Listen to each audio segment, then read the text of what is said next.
Bonjour, dans cette vidéo aujourd'hui, nous allons parler de la Côte d'Ivoire qui ambitionne de lancer sa ligne de métro sur Abidjan. En quelques années seulement, la Côte d'Ivoire est devenue l'objet de toutes les attentions, de toutes les attractions. Elle a même été désignée comme le pays le plus heureux de l'Afrique de l'Ouest. Comment la Côte d'Ivoire procéder pour connaître cette ascension fulgurante? On en parle dans cette vidéo. Ne bougez pas.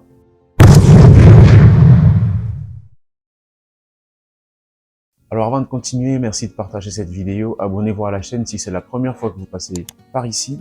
Alors que la Côte d'Ivoire s'apprête à accueillir la 34e édition de la Coupe d'Afrique des Nations, nous nous permettons de faire une petite incursion au cœur de ce pays d'Afrique de l'Ouest, qui est le résultat d'une belle histoire.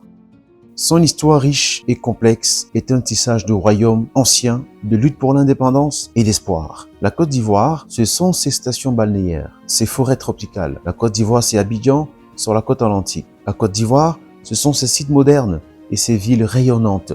La Côte d'Ivoire, ce sont les Akans, les Mandés, les Voltaïques et les Krous. Avant l'arrivée des Européens, ce sont des grands empires qui régnaient sur la Côte d'Ivoire. En 1842, les vagues françaises déferlent sur la côte. Séduits par l'ivoire abondant, ils établissent des comptoirs. Puis, un élan colonial proclame la Côte d'Ivoire une possession française. Des décennies de résistance s'ensuivent, menées par des héros comme Samori Touré, dont la guérilla audacieuse défia la puissance coloniale. En 1960, la Côte d'Ivoire obtient son indépendance et sous la houlette du charismatique Houphouët-Boigny, la Côte d'Ivoire connaît des décennies de prospérité, notamment grâce à l'exportation du cacao. Certains vont même parler du miracle économique, alimenté justement par la culture du cacao. Les villes bourgeonnent, Abidjan, la capitale, se pare de gratte-ciel futuriste. Mais après la mort de Houphouët-Boigny, en 1993, la Côte d'Ivoire va traverser une période de turbulence. Mais malgré cette période trouble, traversée entre 1999 et 2000, puis en 2011, la Côte d'Ivoire, en matière de développement, a pris une courbe ascendante. Entre 2011 et 2021, la Côte d'Ivoire a gagné 24 places dans le classement des pays les plus prospères au monde, soit la plus forte croissance dans le domaine.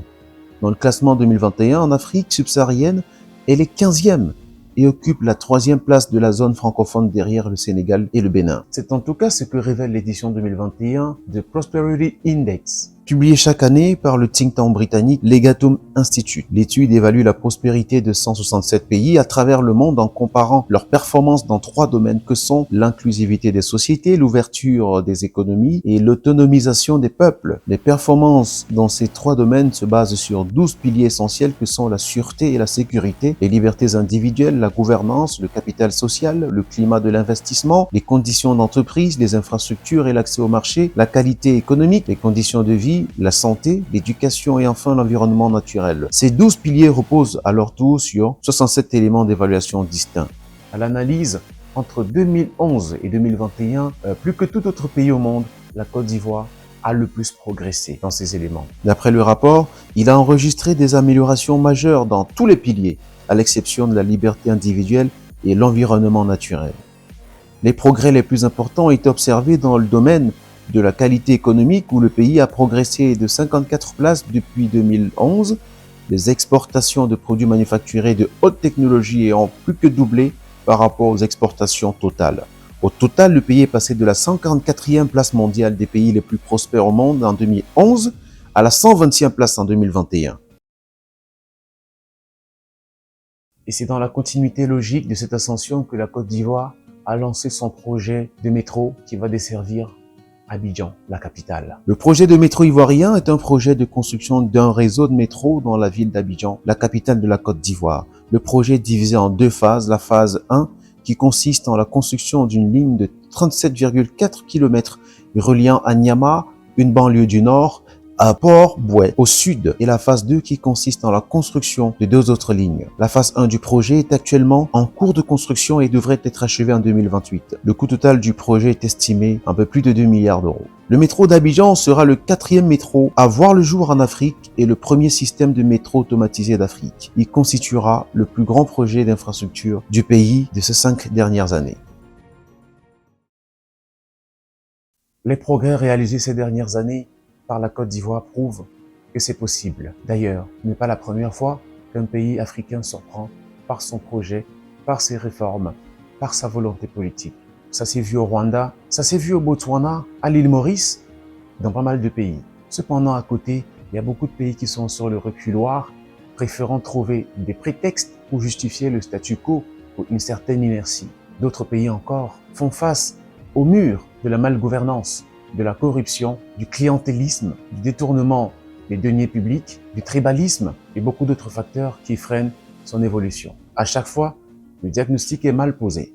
Plutôt que de s'en prendre à eux, au manque de volonté politique, au manque de leadership et au manque de vision, ils se rabattent sur un conspiratisme abject qui consiste à montrer du doigt le colon ou à dire que ça fait seulement 50 ou 60 ans que le pays a obtenu son indépendance. Que dire donc des pays qui pendant les mêmes 50 et 60 ans ont connu des progrès ahurissants?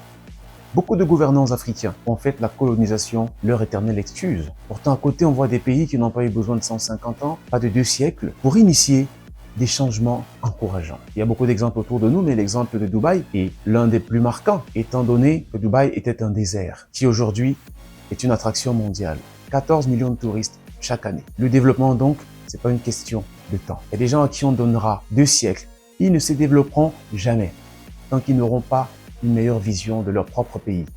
Ils n'auront pas de dirigeants patriotes et soucieux de la prochaine génération, soucieux des questions de développement, des dirigeants qui sont prêts à servir et non de se servir dans les caisses de l'État.